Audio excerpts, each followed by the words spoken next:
I started designing my leather bags and I started selling the leather bags while I was in the bank. I didn't want to get a loan within the bank that I was operating at that time. I thought I had the best business plan ever. Being a banker, I had everything intact. I just thought she's going to put in the application, I'm going to get the loan, and yes, my business is going to grow. But I got there, gave her my business plan, and just by looking at the cover and seeing my business name, she said, no, you can't get a loan. Should we stay in a comfortable corporate role? We know that the money is dropping at the end of the month or every 2 weeks, or should we follow the road to entrepreneurship? To be fully transparent, Ejibola and I, we know each other, right? So that's why I'm so excited for all of you to get to listen to her and her story, because trust me, she is a powerhouse. Ejibola, tell us a little bit about your journey from the early beginning. Did you know from a very, very early stage that one day you would become an entrepreneur and you would make an impact? Or is that something that came way later in your career? Growing up, I never thought I would be an entrepreneur. It never came to my mind. I never thought of myself as a business owner. I grew up in a family of 9. I'm the fifth and second girl, so I'm the one right in the middle. I've got 4 siblings before me and 4 siblings after me. And my family are all corporate oriented. Like, we've got 2 doctors in the house, we've got 2 engineers in the house, we've got 2 architects in the house. So that kind of family setting, I've always told them right from when I was young, I wanted to be a banker, because I had this uncle of mine who was working at the bank then, and I would regularly visit him. His office was huge and he had a lot of people. He was a vice president at the First Bank of Nigeria. And I just wanted to be like him. And because I'm somebody that loves numbers, I love figures, I love math. So I wanted to be a banker, and I became a banker actually. In my 3rd year of university, I even wrote the external exam and I became a chartered banker right in my 3rd year of undergrad. So that was how focused I was to be a banker. And when I was done university, I got a job at the bank and I decided to, further and have my master's degree. And I traveled all the way to Canada for my master's in economic development at Dalhousie University. And I got a job working. I first worked in an investment firm, MD Funds Management. Then I moved to CIBC and then later on to Scotia. So my life was all about banking. I never for once thought I would be an entrepreneur, because everybody knew I wanted to work on Bay Street in Toronto. And when it was time for me to start working on Bay Street, my husband got a job with Halliburton in Alberta. And that was how we relocated from Ottawa to Alberta. And this was where my entrepreneurial journey began. I remember my elder sister telling me, Ejibola, life is not about banking. Life is not about finance. You are just one straight person. There is so much about you that you need to discover about yourself. And what she told me that day went a long way. I've never heard somebody tell me that I'm too straitjacket. I need to discover more about myself. I thought I had discovered all about myself. I thought I was on the right path. I thought I was doing the best. Banking is the best. People still ask me, will you go into banking? And I said, yes, I'll go into banking, but more into the women entrepreneurial department of the banking sector. So what she told me that day really went a long way. And I started to take time to uncover more and to look inwards at my skills, my talent. And I discovered I was creative. And that was how, I discovered I was creative. That's not what we would expect from a banker, right? I know, right? I know, right? But I guess I was bringing, when you've got engineers and architects in the house, then there is that creative aspect in the family, right? And then I started designing my leather bags and I started selling the leather bags while I was in the bank. I got a shelf space in town and I was selling my leather bags. And one day I felt this business is doing well. I need to grow, I need to expand, and I wanted to get a loan. And I decided to go to keep my business intact. I didn't want to get a loan within the bank that I was operating at that time. I decided to go to the other bank across the road. And when I got there, I went with my business plan. I thought I had the best business plan ever because I help people with their business plan. I help them to structure their business. Being a banker, I had everything intact. I just thought she's going to put in the application, I'm going to get the loan, and yes, my business is going to grow. But I got there, gave her my business plan, and just by looking at the cover and seeing my business name, she said, no, you can't get a loan.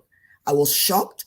I was shocked because I'm a banker myself. I would never say that to any client. The first thing she told me was, your name, the name of your business is wrong. It can't fly. You don't have the target market here. And I don't think you have the target market in Canada. I was shocked she could conclude based on the name of my business. And at that time, I took my name tag and I placed it back on my chest. In She front of her? In front of her, just Oh, for wow. her to know I'm also a banker, I'm a colleague. She busted into tears because she saw my name and she saw my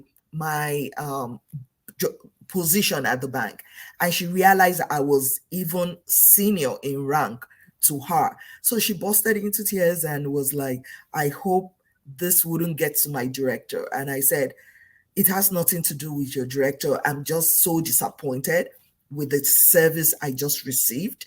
And I'm wondering how many women like myself are receiving this kind of, service.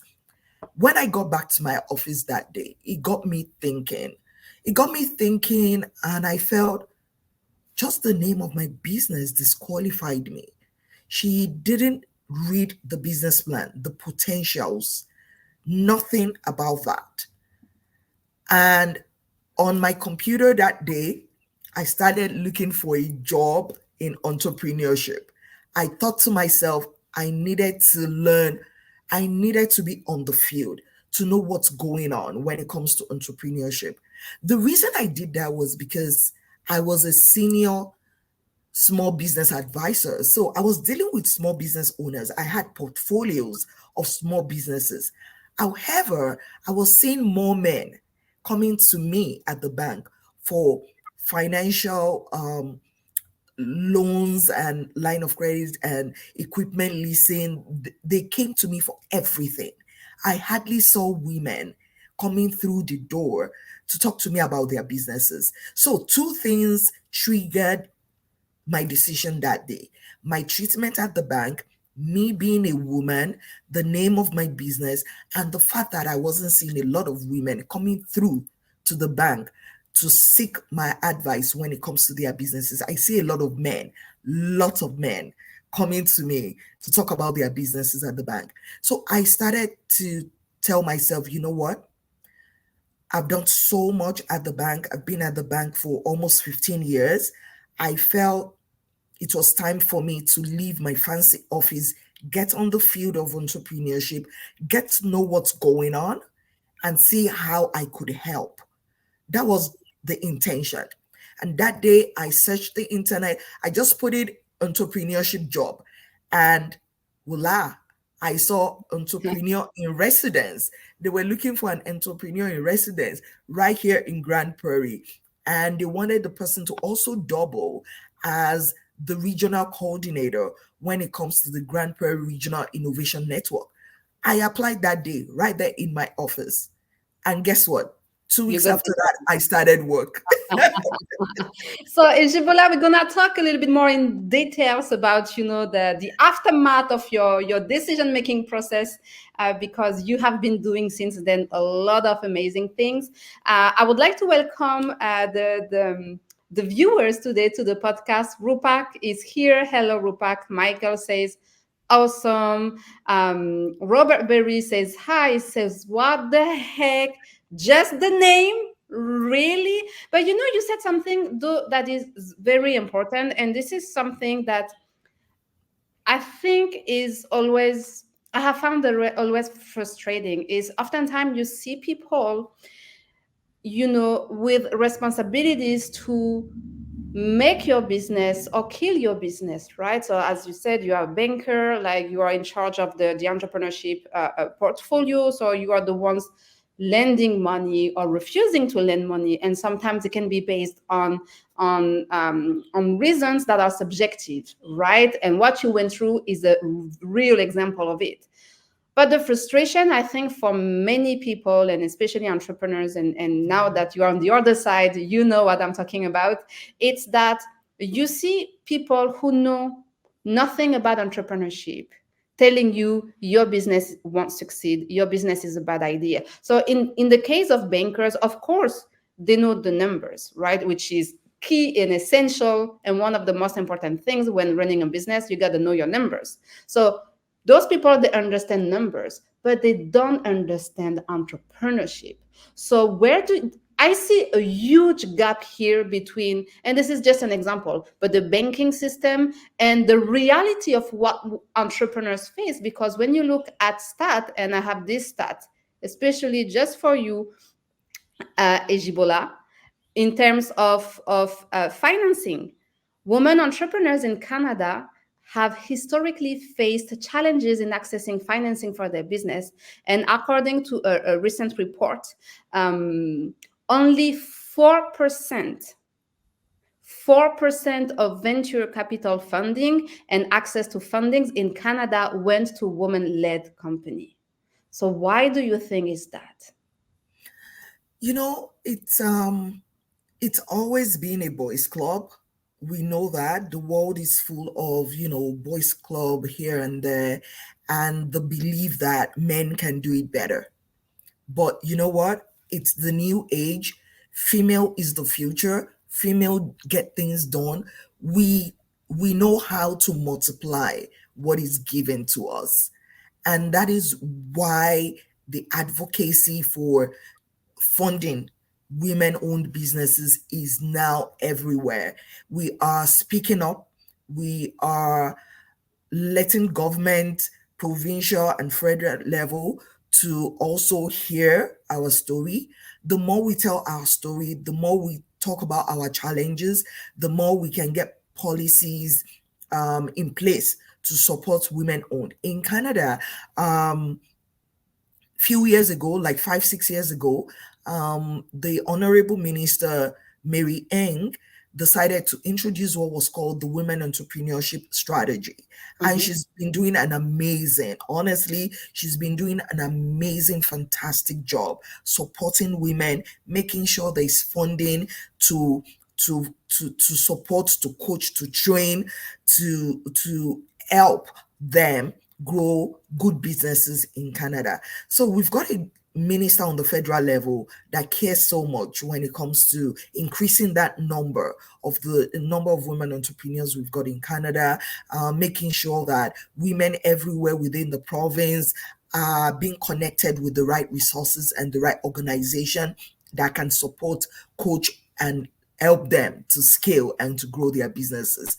Through the West, the Women Entrepreneurship Strategy, they established the Women Entrepreneurship Knowledge Hub, and it's been fantastic. Honestly, it's been fantastic for like 5, 6 years. The amazing work that is being done, and we've got organizations across Canada right now, like the Sedulous Women Leaders, like the BBPA, like the CASA Foundation, like we've got several organizations across that are really getting the funding and the support to train women entrepreneurs. So things are beginning to change. And I believe that in the next couple of years, we are going to see we're going to begin to talk about women that are making that are unicorns, right? That have got that $1 billion organization, that are in the $1 million revenue. We're going to see more of that.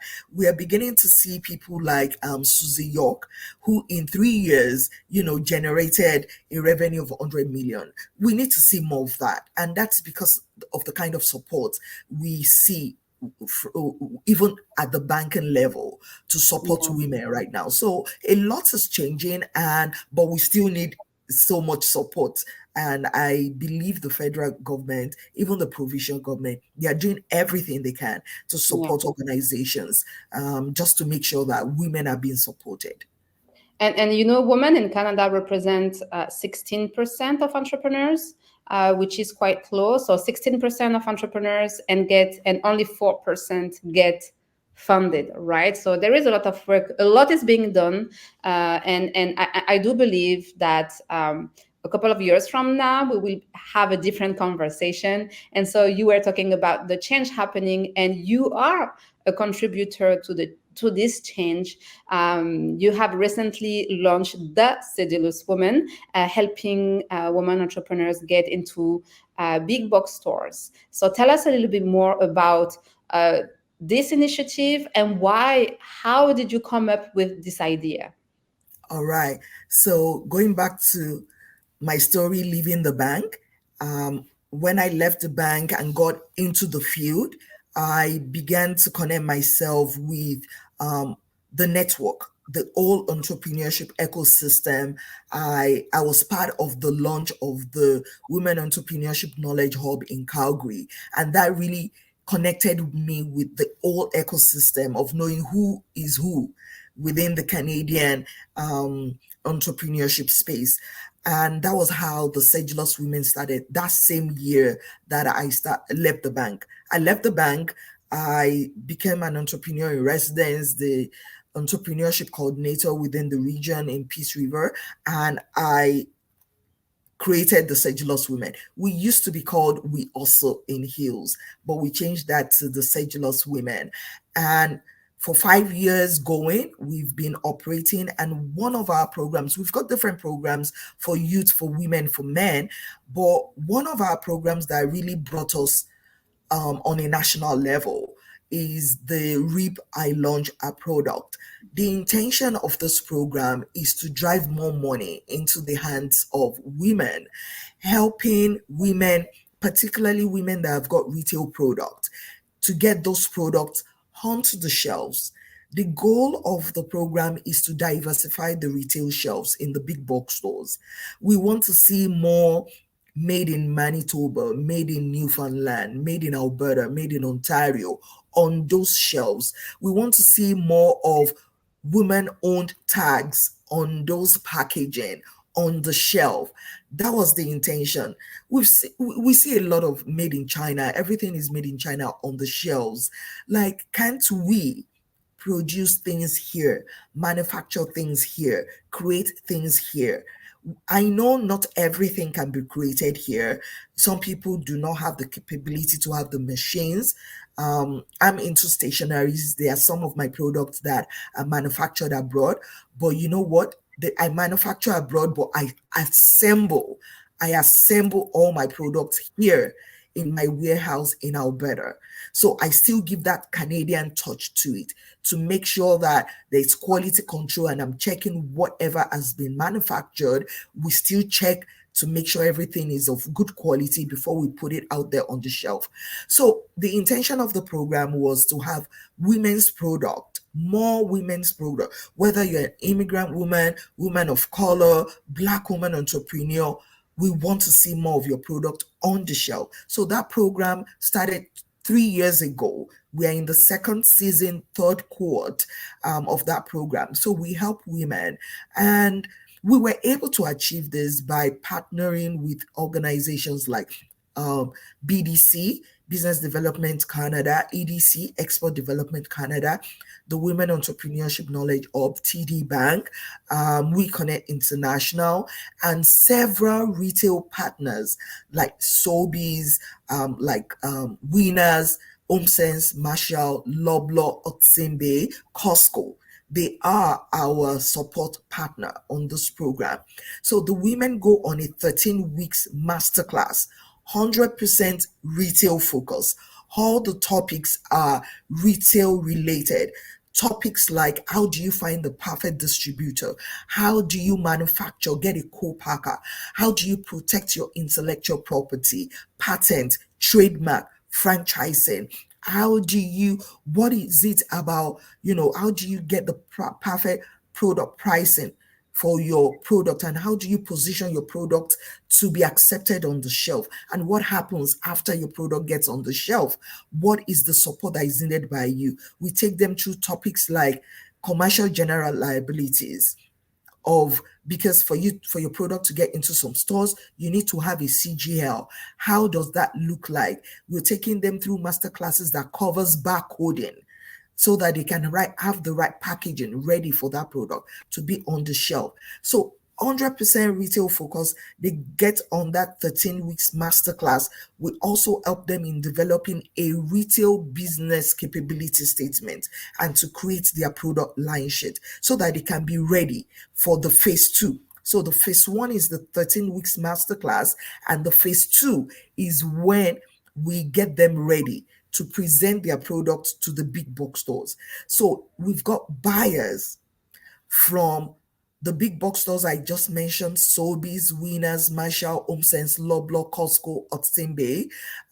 We've got buyers that will be there on that day, and the women, because they are all over. It's a virtual event. We make sure it's a virtual event because everybody is located in different provinces.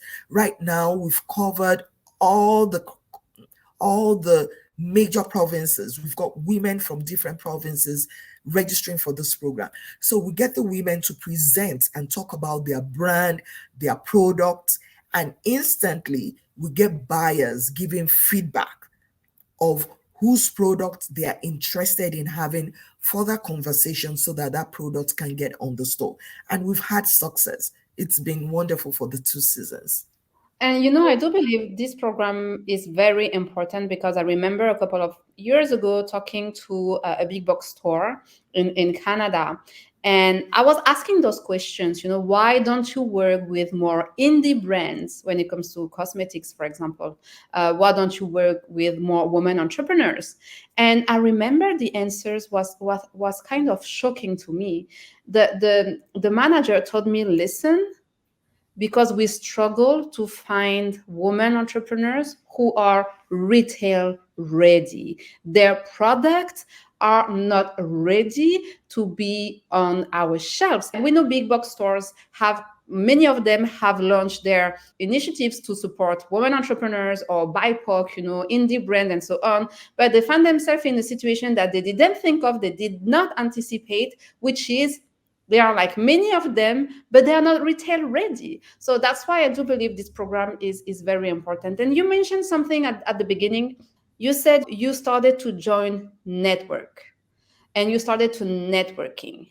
And I would like you to give us a little bit more information about the importance of networking, because listen, we know networking is important. Everyone tells us networking is important, but very few entrepreneurs do it effectively and strategically, even though we know that the people we connect with can literally make a big difference in helping us succeed in our business. So tell us a little bit about the networking aspect of your growth and success. When I left the bank, I knew that I wanted to achieve one thing. I wanted to grow my business. But to grow my business, I thought I needed to understand the entrepreneurship landscape in Canada more. The response from the banker that couldn't get me the loan gave me a lot to think about. So I sat down, I did a lot of mapping. I'm a mind map. I mind map. So I did a lot of mapping down, and I said, if I need to get this brand to where I needed it to go, I need to understand how the entrepreneurship ecosystem works. I need to understand how the funding aspect work. Even though I was a banker, I needed to understand the challenges, the gaps, and because I know I might not necessarily deal with the bank that I work with. I just wanted to understand the whole challenge that comes with you running a business and you getting that funding to support you. And I also wrote down that day that I needed to understand, I needed to continue my job as a banker out there. I was helping business owners, like I told you. I wanted to still continue that. I wanted to still help them with funding. I wanted to still help them with their businesses. But I decided to make it more structured and to be in line with what I was doing. I was into retail product. So I wanted everything that I do to be also retail oriented. While I wanted to grow my brand, I wanted to also hold the hands of other women so that we can go on that ladder of growth together. So I was also learning while I created the Sedulous Women. And that's where that networking came in. Because at the end of the day, I summarized everything I wanted to achieve under networking, knowing what is achievable, what is obtainable, what is going on within the industry that I want to be, within the ecosystem that I live in. So I wanted to understand the Canadian policy when it comes to business. I wanted to know the implication of everything that I might be doing as a business owner. I wanted to know the implication. I wanted to know, is there funding? What kind of funding is out there? And how can that funding help me? Right. And even though I'm in the stationery business, is there funding that support that? If there's funding that has to be, because there's a lot of funding for like STEM, if you're in artificial intelligence, robotic, and all that stuff. But how can my business be classified as a tech company, even though it's stationary, right? So I needed to know how to structure all of that. And that was how I began that networking. I got some networking, the financial networking was there already for me as a banker. So I know who is who when it comes to financial institution or a banker at the top that has what I need or who can help with what I was doing. I wanted program with impact because we gather data and we measure the impact of what we are doing. Last week, our second cohort presented, they met the big box stores last week. 8 minutes after the 22 women presented their product to the buyers last week, 8 of them instantly, I received the feedback of Sobeys, Winners Marshall, HomeSense wanting to have conversation with 8 of the women. We've not received all the feedback back, but I can tell you it's a recognized program. 8 minutes after presenting, before we ended the program, because they stopped presenting and, we were just doing the closing up and all that. And I was receiving feedback from the buyers of 8 of the women they wanted to have conversation with. That is the future of where we are going to. The future is bright, Darren. Of course. I'm looking for a situation where we're going to have this buyer vendor connect live, where the buyers would not only listen to the presentation, but they get to see the products live. Here is the strategy when it comes to networking. You have to identify your objective first, and then you reverse engineer the process and you look, okay, this is what do I need to learn? Who do I need to connect with? Who do I need to surround myself with so I can achieve that objective? And this is exactly what you did. And you did it for your own personal and professional growth. And you did it also for the success of your initiative, which makes sense. So talking about all the impact that you are making, and that you are measuring, that's what I like on this podcast, because the women leaders that I interview on this podcast, they are doing and they are preaching what they do. How do we say that? They do what they preach, and they preach what they do, right? And so this is what I like, because we are talking about women who are measuring their impact, not just talking about it. So, talking about impact, what would you like to be remembered for? Oh, okay. That's a honestly, I would love to be remembered as a woman who left the world empty. When I say I left the world empty, meaning I gave all, I gave my all in being an advocate, in speaking on behalf of women, in helping women to get to their place of passion and dreams. I want to be remembered as that woman who started Sedulous, not for our own self, but for the betterment of every other woman around her. I want to leave a legacy, particularly my stationery business, Simply Ejibola. Simply Ejibola, by the way, means simply amazing. I want my stationery business, Simply Ejibola Stationaries, to have product in all major retail big box stores, so that those products could be in every household. I want to be the next Indigo. That Ooh, yes, I like that. Yes.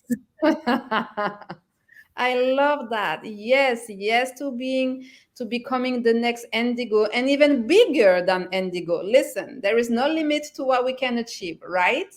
right, absolutely. Bigger than Indigo, yes. So my last question to you, Ejibola, is what advice would you give to aspiring leaders who dream of embarking on their own entrepreneurial journey, but may be hesitant to take the first step and, to transition from corporate to entrepreneurship? Entrepreneurship is not for the faint-hearted.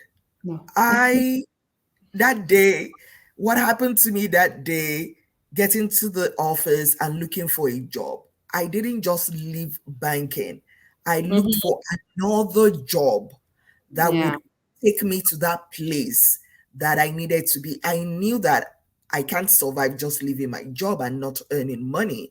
I looked for another job that would still get me my paycheck while I was developing the next step that I wanted to take. So don't just leave your corporate job and jump into business. It's not for the faint-hearted. Yeah. Business is a lot. You need to have the heart. I tell people, if you suffer from high blood pressure, don't get into business, because you will not sleep. It takes a lot from you. You work throughout the day. Even at night, you wake up sometimes and you start thinking of, what am I going to do tomorrow? What is that thing I've not done? 24 hours sometimes is not enough for you. You will miss a lot of your meals. You might not eat in the morning just because you've got an appointment. You might miss your lunch, dinner. See, it might affect your family sometimes if you are not careful to have that balance, to keep that balance between that business and work and your home. So make sure you are ready. Put everything down, plan it out. Have a journal. Have a journal for your dreams and how you're going to get there.